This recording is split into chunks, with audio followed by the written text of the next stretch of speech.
Let's fight.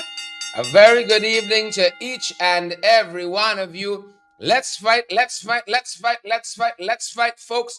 Where you joining us from tonight? We are happy that you folks are here with us for another 30, 35, 40 minutes. Maybe we are super happy that you folks are here with us. Share the broadcast for us so that other folks can come into contact with valid and credible information. Happy and delighted that all of you folks are here with us, folks.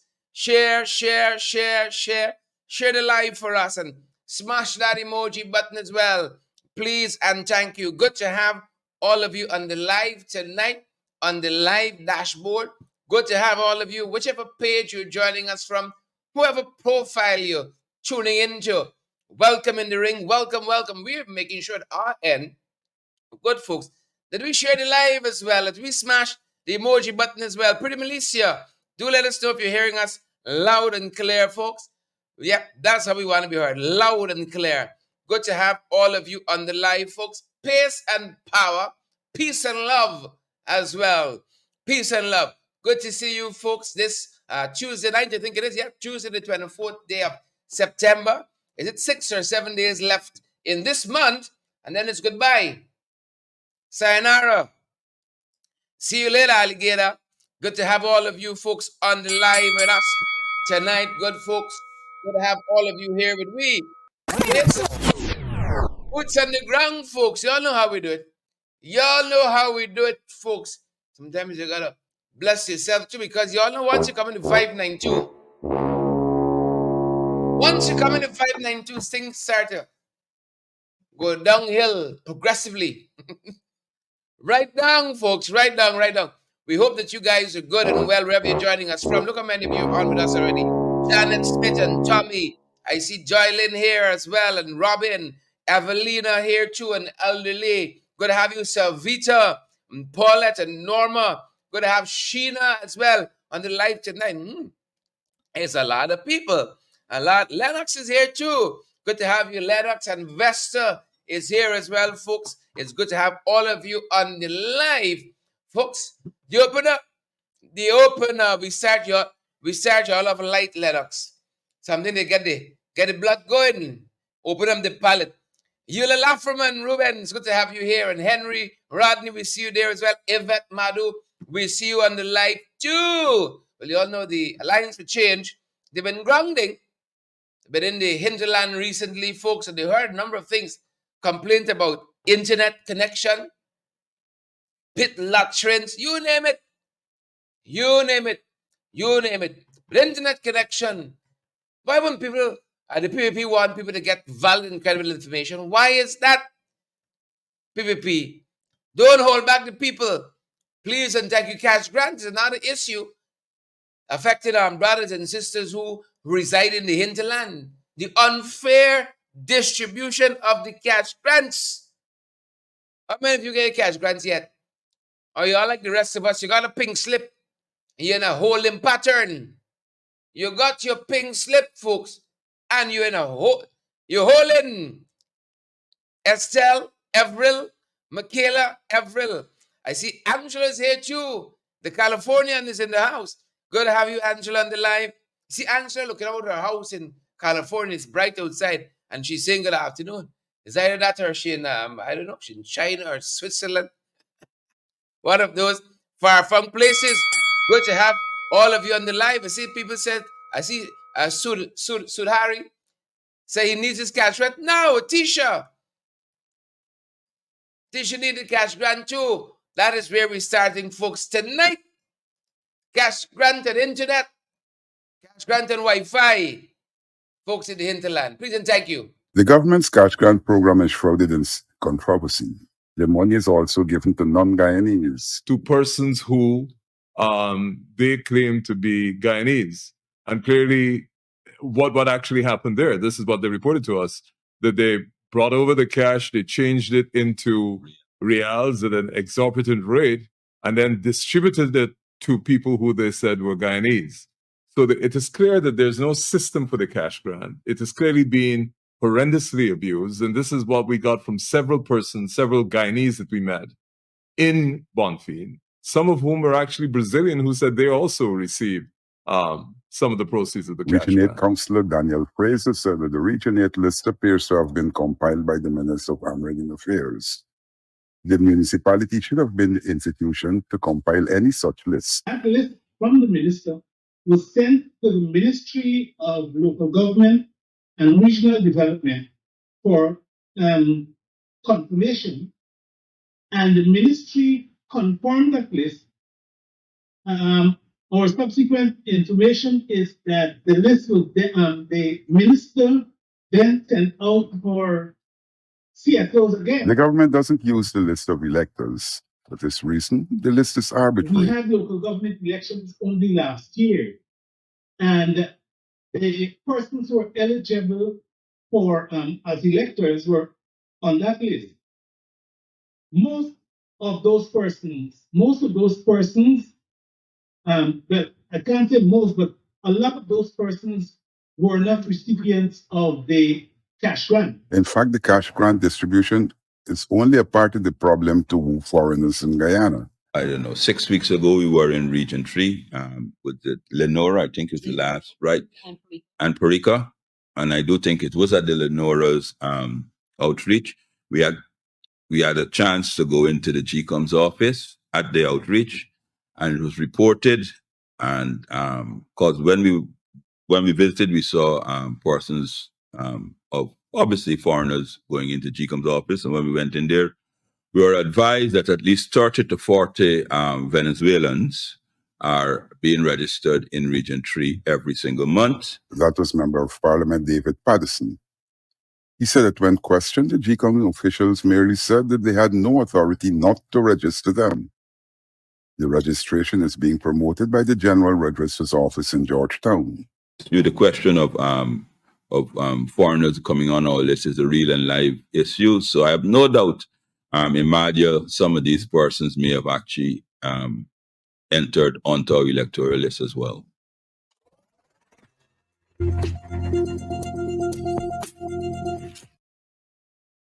Hinterland areas, including schools, were provided with internet access during the tenure of the coalition government. Ms. Laura George said that some 200 areas were provided with internet. They were able to establish internet services in, I think, over 200 areas. I mean, areas in terms of some schools, some health centers, and other public offices in the villages. And so that was from 2015 to 2018 or 2019 until the parliamentary motion, the no confidence motion, was passed. The internet was important, especially for those children who had to sit the external examinations. For example, in Region 9, why is it that our children now are coming out with these reports when they should be really at the helm of going into either further careers, further learning? But a lot has changed. Member of Parliament David Paddison said that the Wi-Fi was free. The government is deliberately taking away internet services from any village which they don't deem supportive. We were in Sarama, and I could say this here because the villages at our public, they took away the free Wi-Fi. They did the same thing in Toka and several other villages that they deem that the opposition has a majority, good standings in. Instead of the government ceased the expansion of the Hinterland Wi-Fi program. Purely because obviously they would like these communities to not have access to information. And you can see we started a program, and we started, there was a program started, and it was discontinued. And wherever it is, in places like Philippi and those places like that, we've not been, they've taken away the equipment just because they would like to keep our indigenous colleagues in the regions without access to information. Recently, Education Minister Priya Manichan began talking about distance education for the hinterland schools. This would need the extension of the Wi-Fi program.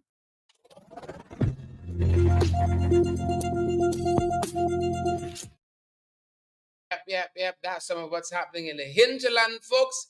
The people need a Wi-Fi, especially our students. Why you don't want people to have valid and beats me, folks. Beats me. Someone's on the fight card for this evening. Some of what Alien Blinken. Alien Blinken. I don't know if you're like me, but when I see Alien on that international stage, I just get a little nervous. I just get a little nervous-ish. You know, I wonder what going through Blinken head. You know, this buffoon. I wonder swirl along in Blinken head when he meet people like Ali. Then you got this young lady accused of murdering her husband. Then you know, like the police forces get more thingish the further out you go from the national capital. We got our own basket of issues here at Ivlery and Brickdam and Sparndam and so on. But like the further out you go, a lot of things happening. A lot of diplomatic relations. Serbia. Who knew? Serbia. Serbia. Want to go to Serbia? How you want to go to place everybody's go? States all the time. At least came into China once. Came into Serbia a couple of times. Russia even. You know? Trinidad. We ain't got a little range here. Please and thank you, folks. Welcome to our broadcast this evening to each and every one of you. Us.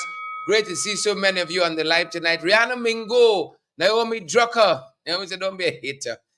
Patricia Daly and all the other ones. Asha Paulette, Dolly Anderson. Good to see you on the live tonight. No hating, folks. One place all the time. Texas. California. Oh, give me a little change of scenery now, man. Oh, shucks. Give me a little something different. And Jelly, a little something different. You know how the story go. A little something different. On that note, folks, bilateral relations with the U.S., the ties seem to have been strengthened over the last few days as Irfan Ali met the Secretary of State Anthony Blinken in New York. As you know, the UN got its usual thing happening. So while that was happening on the sidelines, folks, they said they strengthened again the bilaterals. The two said they focused on regional issues such as Venezuela. I wonder what they talk about Venezuela. I wonder what was said about Venezuela. And also Haiti. You all know CARICOM came out of Haiti saying, we win. How things looking now, y'all remember? That press conference at one of the airports. Was it Norman Manley? Was it which one was it? We win. Barbecue in Haiti said, really? All right. Watch this. President Ali, it is reported during this strengthening of the bilaterals with the U.S., expressed Ghana's dedication to the rule of law. Here's the story now. The rule of law, democracy, and continued cooperation. What gold smuggling and so on. People smuggling and so on. Oh, the equal, fair, equitable distribution of wealth and so on. How about those things? So they discussed areas like trade and security. My skin is cringe a little bit. I can't lie. Ali at these forums. And as we talked about Serbia, you know, I want a place like Serbia. Heard Serbia is a little cold. So people like Naomi can follow you. Next there's a whole set of y'all back out in Serbia. Marlin? We want proper people like Marlin and Rowena and so on. Deirdre and Linda. But the Naomi's of this world, you go your place. Go your place. So we apparently established diplomatic relations with Serbia, right? All right. Summary. Serbia, folks, and the our foreign affairs minister. This is another one that's cringe my skin a little bit. Or foreign, I see my skin cringe. Foreign affairs minister Utah met with his counterpart Marco Duric. They signed a joint communique establishing diplomatic relations between Guyana and Serbia. Serbia is a little late to the game, though. But it's why y'all didn't like me before. Huh? Serbia is a little late to the game. Maybe it's like a long time to meet. So they start like 50 years ago. It's now swimming over them channels. Serbia, folks, they said they discussed mutual interests, such as the kind of foods they like. Sorry, food security and when the food is cooked with agriculture, ICT, capacity building, and so on. Of course, I doubt none of this is here, because after all it's done, I can see discussing ingredients. We asked by actually a lot. Serbia has expressed support for Guyana in its border dispute with Venezuela at the International Court of Justice. Please and thank you. We're happy to have the Serbs backing us. Anybody who support our territorial integrity, they're a friend of ours. Please and thank you. Todd is also there, folks, at this 79 UN General Assembly. He's part of the entourage, staying at some of the best hotels, spending out real money there in New York. Yep, you were there fun. So while that's happening, folks, y'all know, once you come into 592, nothing irregular. Mallory Alexander voice, late great. Nothing irregular. When you come into 592, and that's what they're telling us they found a decomposed body of a man, right? Rashik Ramkaran, known as Kushai, hope I have it right. Body discovered at Barchika, Region 7, in his home. His niece had reported not seeing him for several days, and police found the door bolted from the inside and a reddish substance suspected to be blood flowing down the stairs. Ramkaran, an alleged alcoholic and also drug addict, 56. Alcoholic and drug addict, they say, was found at the bottom of the stairs with a head wound. Investigators are suspecting he may have fallen, causing the injury. They're telling us a post-mortem examination is pending. This is Barca Region 756-year-old Rushik Ramkaran, thoughts and prayers with his family. He's also known as Kushai. Yeah, a lot. That's Barca. Let me get to the other side. We see the other one talking about what do you call it? Procurement violations. Procurement. A couple months out from the next general and regional election, 4 years they've had to pillage and plunder, right? And now he's saying, "Oh, y'all calm down a little bit though." That's me saying, "Y'all calm down a little bit now. The thing looking bad." I tell you, what the VP said, almost begging the contractors, "Oh, y'all calm down this thing, man." People giving out contracts, right? Let's say it's housing. You're official housing and you're giving out contracts, you're giving out land and so on. Those people got businesses selling doors and windows and roofing and so on. Yeah. Right? That's the example. You say, yeah, hold on. You're actually trying to pull back this thing. But you see, listen to me. You all remember when Janet Jagan threw that quote writ over her shoulder? How our country took a nosedive where law and order is concerned. Y'all remember Lloyd Bougie threw that thing over her shoulder? You remember that? And then dude not sing. The other rigger leaned over and he said, "That was good." Huh? We all these people for rule of law and democracy. When then, huh? They think we've forgotten all of that, They think we have forgotten all of that. But now he tell them, oh, scamps and convicts, y'all hold off a little bit till we come back in. Hold off a little bit, it's still looking bad now. That's what he's saying. Wicked, stinking dirty, big head self. And remember, folks, y'all remember this issue of the 7 billion that has already been forwarded to this contractor for the new Ministry of Public Works building. We've been pressing the iron on that. Well, the Bishop ran out today. He ran out today. He said they're mobilizing since 2022. They're mobilizing. He says off-site because he know he don't want to peep the card on site. He said they're doing all. He said they walk through the legal framework. The design since 2022, 10% complete. But the mobilizing is off-site. Things welding, touching up, brick lane, cement slabs, and so on. So this building coming in parts. Then doing nothing at the site here. We all them stones back up like Mount Everest. Then they're not doing anything there. And you say y'all don't believe.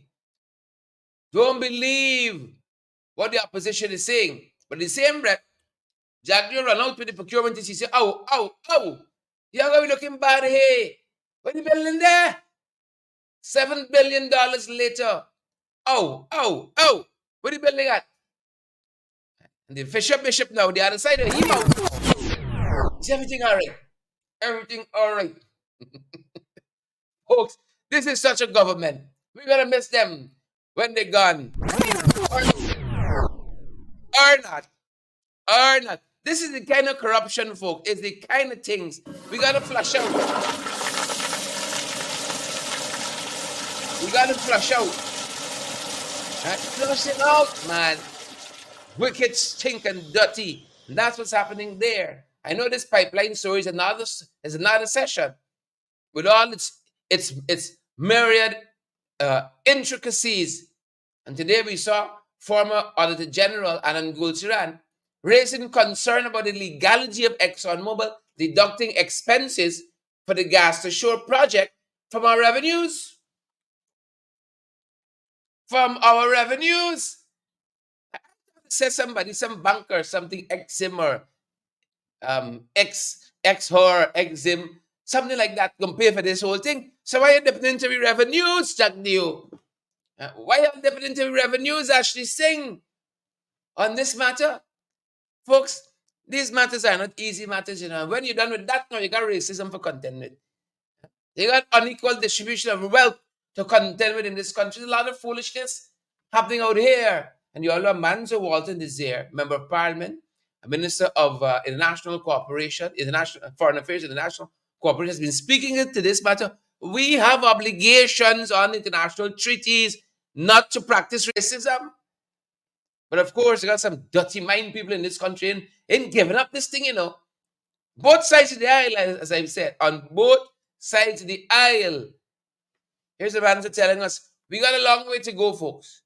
A long way to go. And some of this stuff, as she kind of unpacked some of this stuff, you know, it makes you think, it makes you wonder. Have you ever wondered?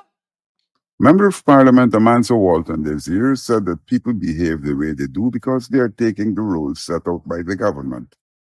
He was referring to the discrimination of a small entrepreneur at Tushan East Bank at Essequibo. I want to draw our attention to the arresting of a young keyboardist from church. Now, these are all incidents happening in different parts of our country, but they have one underlying theme: the suppression and the subjugation of anybody that does not support the PPP. The police have since denied arresting anyone attached to the church. The incident stemmed from a complaint filed by a PPP activist who lived next door to the church. He complained that the noise from the church was disturbing him. He summoned the police, who responded. The Ghana police force in a statement said that it would like to clarify that the rank didn't seize any equipment or stop the church service. The pastor wasn't invited to the police station but chose to accompany the organist, Rondell Morgo. Morgo was given a warning and sent away, according to the police. This nonsense has been going on in our country for far too long, and we are sick and tired of it. Ms. Walton said that the people executing the discriminatory program were in the bottom house meetings and in other forums where the programs are preached. And so they're comfortable walking out this kind of racist behavior in our country, because they know that irrespective of what Jagdeo and Ali say at the top there, that they will be tacitly supported. But if you want to know how people feel about you, look at how their children behave. And the minions that they have running around are exemplifying what they know that Jagdeo and Ali and all of them stand for.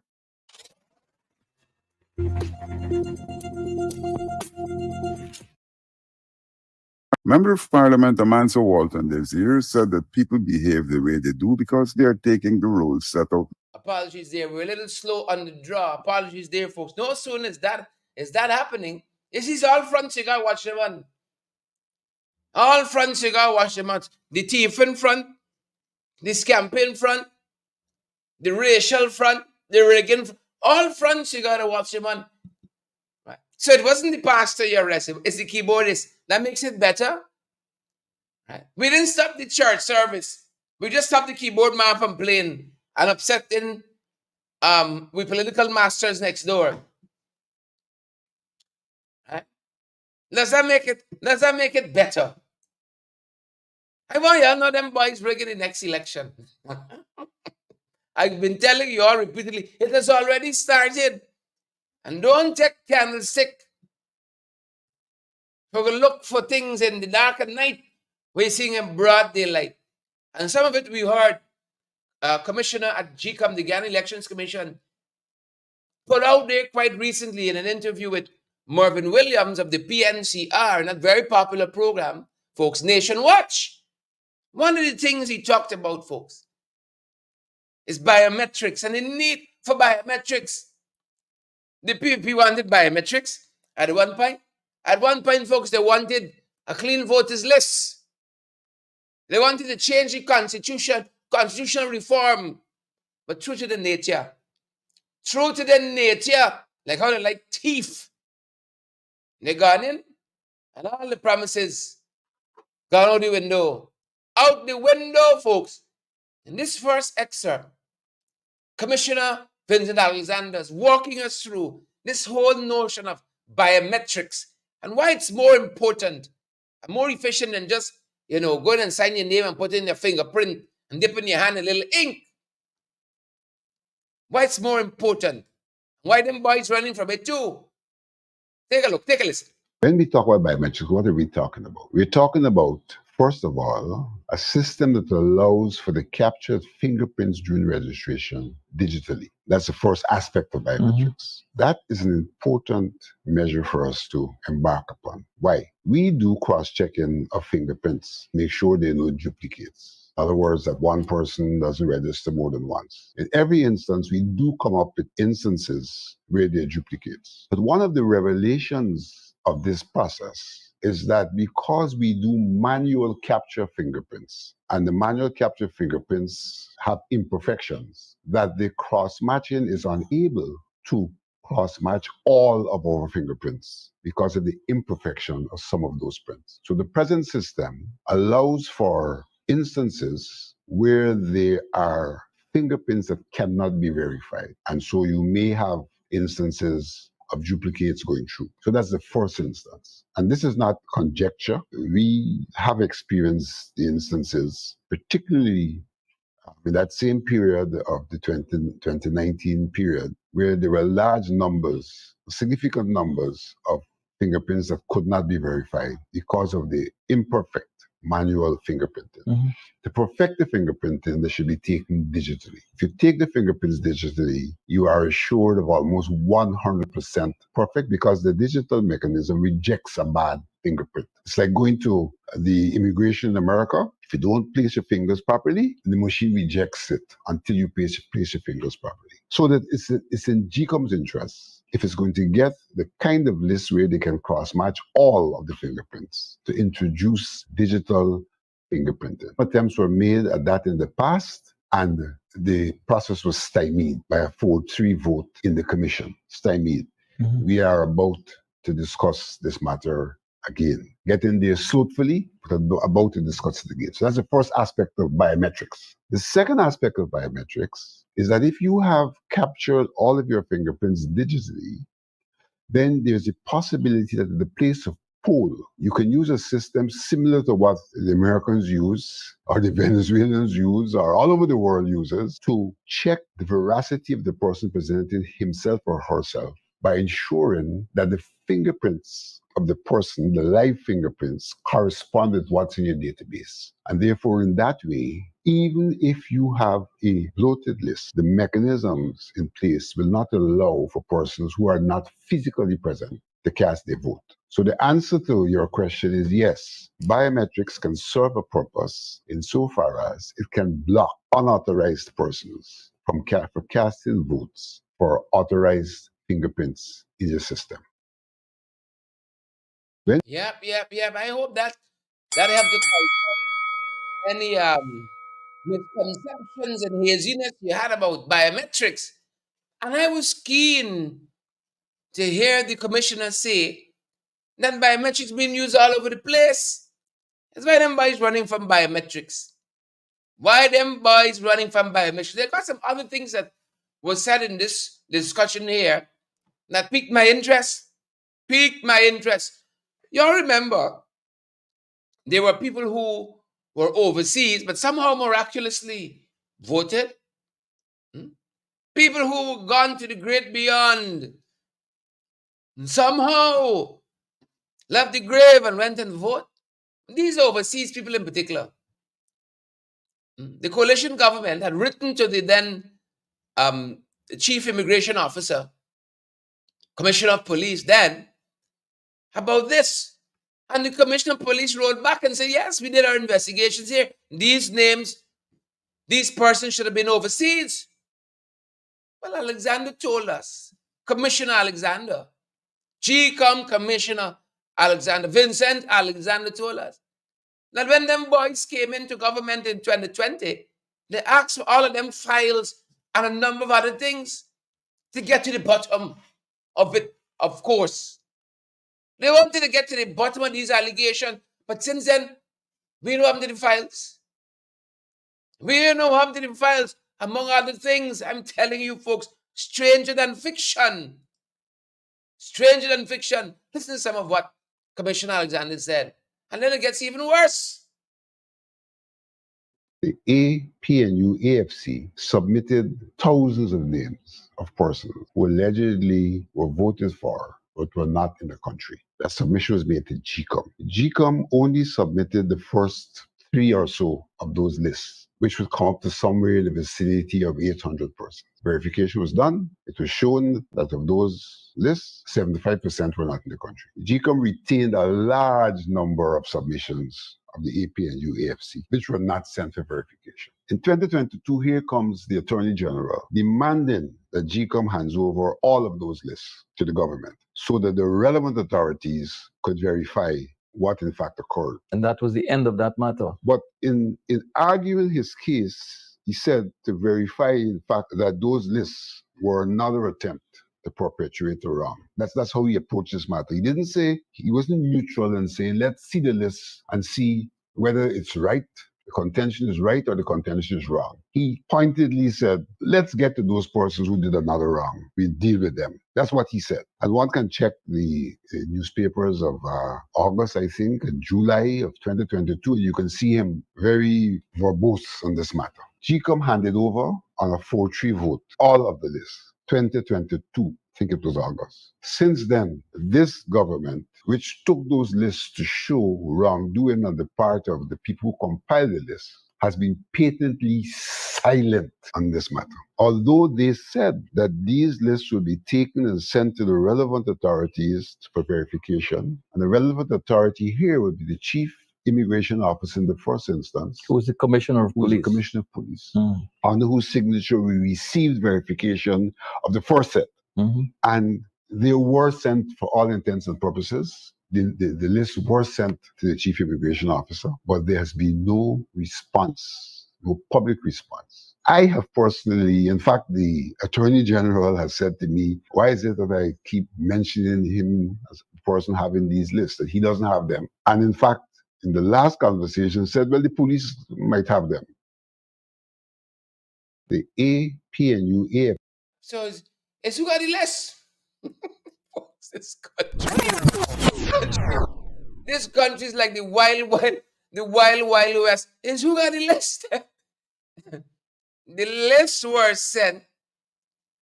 More names, sent to the new chief immigration officer, the new commissioner of police. They hear back from them yet. Folks, we don't try to make light of these things, but this is how we register despair. When I was growing up, you had a song with a list. Don't ask me to write it or sing it. Huh? You might hear, Sharad name on the list. Jack your name on the list. You all remember that? People they walk up on the list. That's one list nobody want go on. If that list went missing, you didn't mind. You didn't mind. The list gone. Eerie silence. The first list come back. Verified. These 800 people here should not have voted because they were overseas at the set time. At the material time, they were overseas. Yeah. But them boys come in. Lists should have made onward transmission to Ivleri. List gone missing. List gone missing. Father, only in this country. Only in this country. And then Commissioner Vincent Alexander, in his own deliberate judgment, raised a very important matter. He said, look, you see these former GCOM staff and election official in the last election? They're being charged and have been charged for attempting, allegedly, attempting to rig. Alexander said there were issues in the past where they got evidence the PPP man rigged the thing for them. And them boys didn't talking so loud. He said, it is alleged. It is alleged. They're making an allegation, not that something happened, that it was an attempt to do something. He said in these past instances, it was proven the man did give them an edge, the PPP. Their man on the inside. He didn't attempt. He did anything for real. And then boys the quiet. He says, long enough the rigging. You think it's only now? He said, these are the real sanctimonious gangsters. Real sanctimonious gangsters.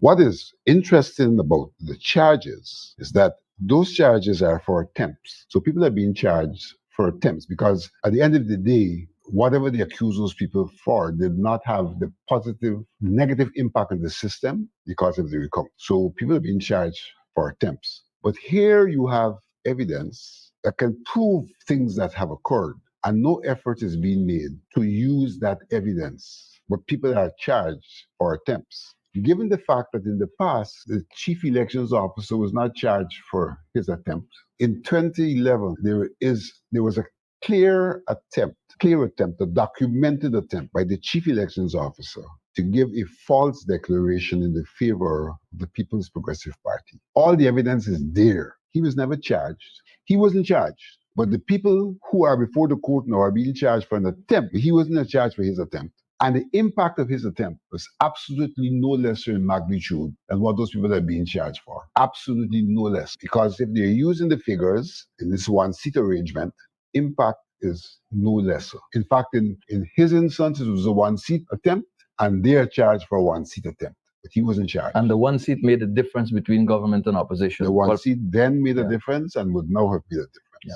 But he also was not brought to board in 2006, not for an attempt, for an actual allocation of a seat to the People's Progressive Party in Linden when all of the evidence was provided to him prior to the allocation to show that he had come to a wrong conclusion, whether intentionally or otherwise, in relation to the allocation of the seat in Linden that went to the then Prime Minister, Sam Hines. So we have a system where clearly the system is skewed towards those who operate the system to facilitate their wrongdoing, but to at the same time attempt to finger others for wrongdoing. And 2020 situation is no different because no attempt is being made to determine the wrongdoing in terms of all of those names that were voted for.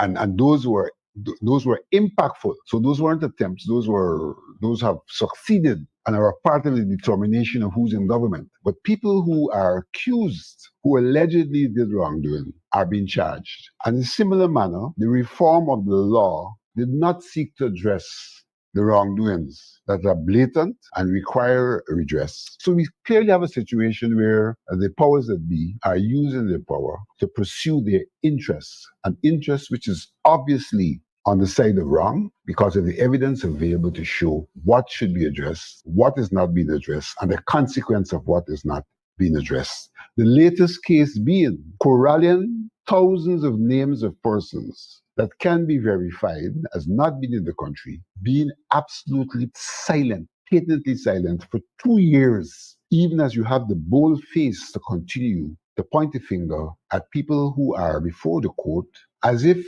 they're guilty when the court is still to deal with the matter, when you have evidence that can be used to make a determination on the other side of the fence.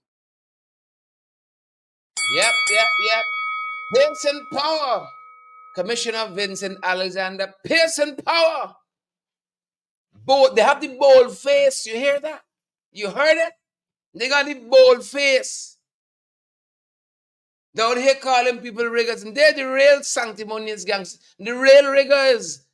And that's why we got to engage this process now. We got to engage this process now.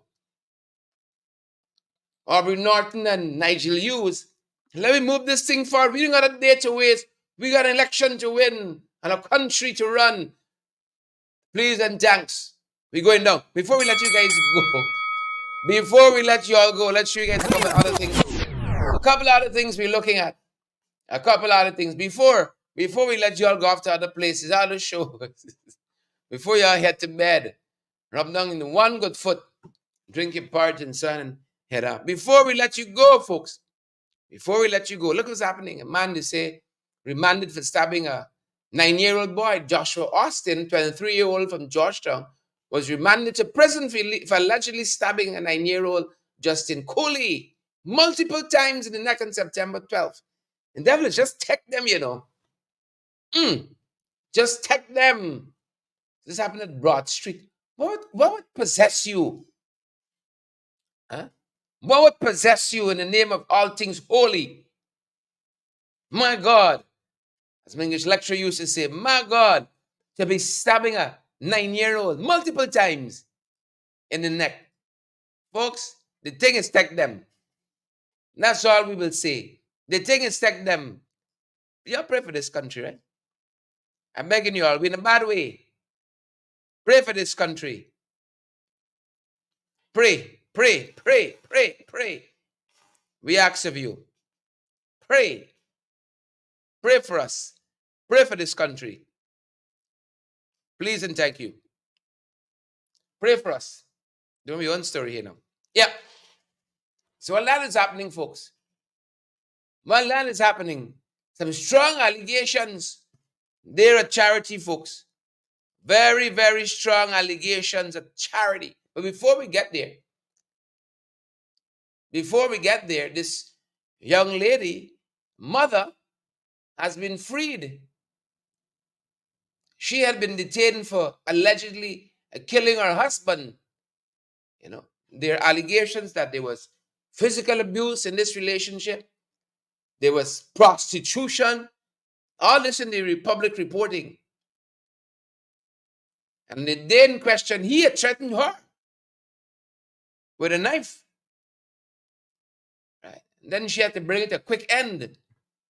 Felt her life was in danger. Some scuffle took place and he transitioned. Well, she walked free today. Court says insufficient evidence. Insufficient evidence to go further. Yeah. Sometimes it's like that. You know, one hopes this young lady turns over a new leaf and go on to live a victorious life. That being said, this gentleman in Charity is being accused, right? He said he's under severe scrutiny following a social media allegation of a violent confrontation. This is a police rank, you know. A violent confrontation with a local resident. Violent confrontation. Witnesses claim that the incident began with a dispute at a social gathering, escalating when the fellow allegedly assaulted the complainant, stormed the man's grandparents' home with other officers, dragged him from his bed, assaulted him, fired shots as he tried to escape. Yep, Wild West. Wild West. He can them focus on the wrong things. Melly Mel and Burke and whoever else. Focus on the wrong things. That being said, folks, we're running up to program time and they're focused on the wrong things. A tropical storm coming to the Caribbean. Might want to watch for that, those of you who are in that aspect of the diaspora. You're in the Caribbean. Yeah, tropical storm, is it Helen? Forecasted to cause mudslides and flooding in Cuba. Yep, about to make landfall in Cuba. Intensifying into a major hurricane, they say. Right? So if it goes to Cuba, they said it's expected also to strike Florida with life-threatening storm surges. You might want to look out for that. And dangerous winds to boot. Life-threatening storm surges, dangerous winds. Be careful on that front, folks. A lot of vexed people today. A lot of vexed people here in town, and people just frowning and fretting. And I was asking them, what happened? Some on the ground walking. The remittance and flowing as it should have. And we're learning internationally. MoneyGram was working hard to resume operations following a cyber security issue that affected systems worldwide. Right? I hope you all went to your local MoneyGram and cussed the people out. Right? The company said it proactively took its system offline, causing network outages across multiple countries. Jamaica, Guyana. Oh, Lord, the Jamaicans carry on. Jamaica, Guyana, US, away, among other countries. They say they're collaborating with cybersecurity experts and law enforcement to investigate the incident, but they have not provided a timeline when the services are going to be restored. Yep, we wish them the best. You hold straight. The thing will come. I holding straight. The thing gonna come. Let me hold straight, folks. Let us hold straight. The thing gonna come. They can come. Naomi, it's gonna come. Joylyn and O'Neill. Naomi, is it coming? Naomi, is it coming? Marcy Agar, is it coming? That being said, folks, a good night to all except the chairman, chairwoman, chairperson of the Ghana Elections Commission, GCOM. Make a lot of all of this. You send information to be verified to the chief immigration officer, commissioner of police. You're here acting in 2 years. Are you crawling from under the rock you under to let us know as a public what's happening there, GCOM? And they're coming with biometrics, but they're meeting. Ever learning, but never coming to the knowledge of the truth Claudette, ever learning, but never coming to the knowledge. And why y'all don't want to do an audit? Why y'all don't want to do a reflection of the last election? How things went? Where did we go wrong? How can we strengthen the system? Why? Why is that, Claudette? A good night to all, except in the last 4 years, you probably see the commissioner, the chairman of GCOM, but twice, I think, if so many times. It's a rarity. It's like rare gold. It's a rare sighting. When you see the chairman of GCOM, you got to flash as many photographs as you can because you don't know where to gain. Right? Killer Bees, Marcy Eger, a good night to all, except,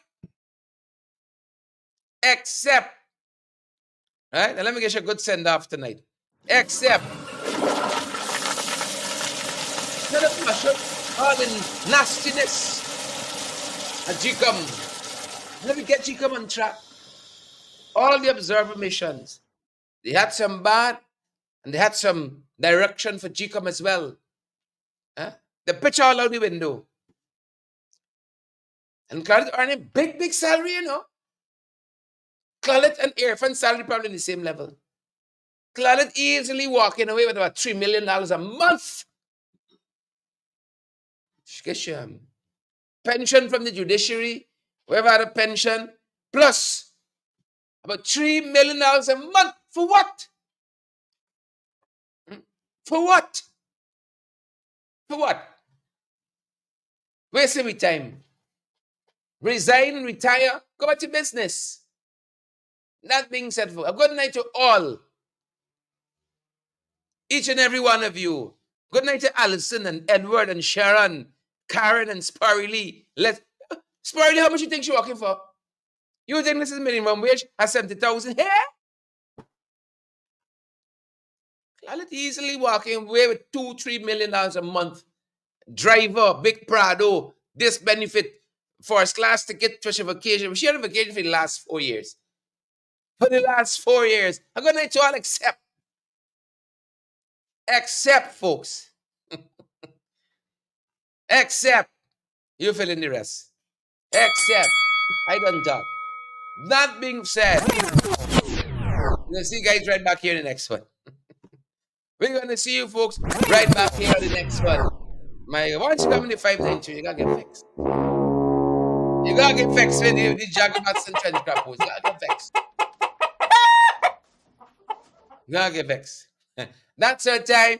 That's our program. Winnie and Carol, Jamal, Joylin, Bushmaster Frank. Frank, we see there. Eva and Lester.